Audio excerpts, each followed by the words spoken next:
Come in, Russ. Thank you. Now, you wanted to consult me about your class presentation on nanotechnology. You were due to give it next week, aren't you? That's right, and I'm really struggling. I chose the topic because I didn't know much about it and wanted to learn more, but now I've read so much about it, in a way there's too much to say. I could talk for much longer than the 20 minutes I've been allocated. Should I assume the other students don't know much and give them a kind of general introduction?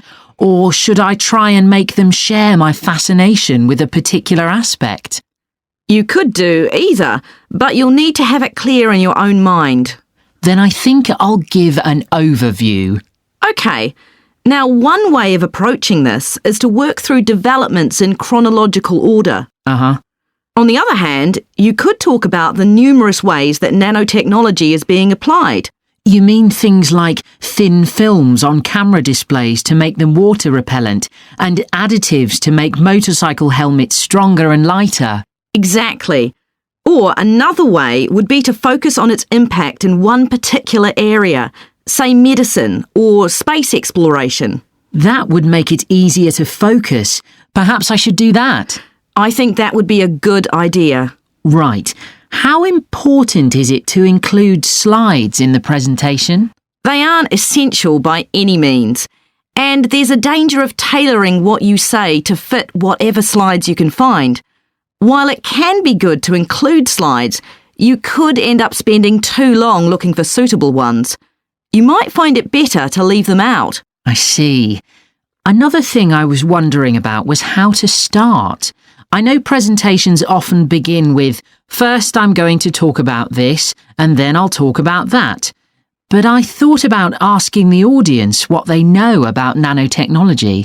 That would be fine if you had an hour or two for the presentation, but you might find that you can't do anything with the answers you get, and it simply eats into the short time that's available. So maybe I should mention a particular way that nanotechnology is used to focus people's attention. That sounds sensible. What do you think I should do next? I really have to plan the presentation today and tomorrow. Well, initially, I think you should ignore all the notes you've made, take a small piece of paper and write a single short sentence that ties together the whole presentation. It can be something as simple as, nanotechnology is already improving our lives. Then start planning the content around that. You can always modify that sentence later if you need to. OK.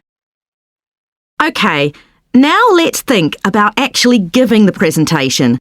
You've only given one before, if I remember correctly, about an experiment you'd been involved in. That's right. It was pretty rubbish. Let's say it was better in some respects than in others. With regard to the structure, I felt that you ended rather abruptly, without rounding it off. Be careful not to do that in next week's presentation. OK. And you made very little eye contact with the audience because you were looking down at your notes most of the time. You need to be looking at the audience and only occasionally glancing at your notes. Your body language was a little odd. Every time you showed a slide, you turned your back on the audience so you could look at it. You should have been looking at your laptop. And you kept scratching your head, so I found myself wondering when you were next going to do that, instead of listening to what you were saying. Oh dear. What did you think of the language? I knew that not everyone was familiar with the subject, so I tried to make it as simple as I could. Yes, that came across. You used a few words that are specific to the field, but you always explained what they meant, so the audience wouldn't have had any difficulty understanding. Uh-huh. I must say, the handouts you prepared were well thought out. They were a good summary of your presentation, which people would have been able to refer to later on. So well done on that. Thank you. Well, I hope that helps you with next week's presentation. Yes, it will. Thanks a lot. I'll look forward to seeing a big improvement then.